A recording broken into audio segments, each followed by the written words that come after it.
ഇന്ന് കാലാവസ്ഥയ്ക്ക് എന്ത് വ്യത്യാസമുണ്ട്? അത് മനുഷ്യൻ അറിയുന്നു. ഇതുപോലെ എൻ്റെ ആധ്യാത്മിക ജീവിതത്തിലെ തളർച്ചകൾ ഉണ്ടാകുമ്പോൾ നീ അറിയുന്നുണ്ടോ എന്നുള്ളതാണ് നമ്മൾ ചിന്തിക്കുന്നത്. എന്നെ തന്നെ കുറിച്ച് ചിന്തിക്കാൻ, എന്നെ തന്നെ കുറിച്ച് മനസ്സിലാക്കാൻ എനിക്ക് പറ്റുന്നുണ്ടോ എന്നുള്ളതാണ്. ദൈവസന്നിധിയിൽ ഇരിക്കുമ്പോഴാണ് അതിന് സാധിക്കുകയുള്ളൂ.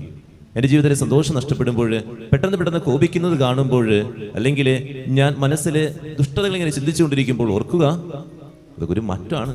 പ്രാർത്ഥനാ ജീവിതത്തിൽ തകർച്ചകൾ ഉണ്ടാകുമ്പോഴാണ് ഇങ്ങനെ സന്തോഷം നഷ്ടപ്പെടുന്നത്. എപ്പോഴും ഇങ്ങനെ കോപിച്ചുകൊണ്ടിരിക്കുന്നത്, അല്ലെങ്കിൽ ഞാൻ ചെല്ലുന്നിടത്തൊക്കെ ഈ വഴക്കും പിണക്കങ്ങളും ഒക്കെ ഉണ്ടാകുന്നു, പ്രാർത്ഥിക്കാൻ പറ്റാതെ വരുന്നത്. അപ്പോൾ നമ്മൾ ചിന്തിക്കണം, നമ്മൾ എൻ്റെ ആധ്യാത്മിക ജീവിതത്തിലെ ഒരു തളർച്ചകൾ ഉണ്ടാകുമ്പോൾ ഞാൻ പഴയതുപോലെ പ്രാർത്ഥിക്കുന്നില്ലെങ്കിൽ ഇനി ഒരു വ്യത്യാസം ഉണ്ടാകും. ആ വ്യത്യാസം എനിക്ക് തിരിച്ചറിയാൻ പറ്റുന്നുണ്ടോ എന്നുള്ളതാണ് നമ്മൾ ധ്യാനിക്കുക. അതുപോലെ എൻ്റെ ഉള്ളിൽ തന്നെ ഒരു സ്വരം ഉണ്ടാകും, ദേ പോരട്ടോ, കുറച്ച് പാപമൊക്കെ ചെയ്തിട്ടുണ്ട്, കുമ്പസാരിക്കാൻ സമയമായിട്ടുണ്ട് കേട്ടോ. നമ്മുടെ ഉള്ളിൽ അത് കേൾക്കാൻ എനിക്ക് പറ്റുന്നുണ്ടോ എന്നുള്ളതാണ് നമ്മൾ ധ്യാനിക്കേണ്ടത്, ചിന്തിക്കേണ്ടത്.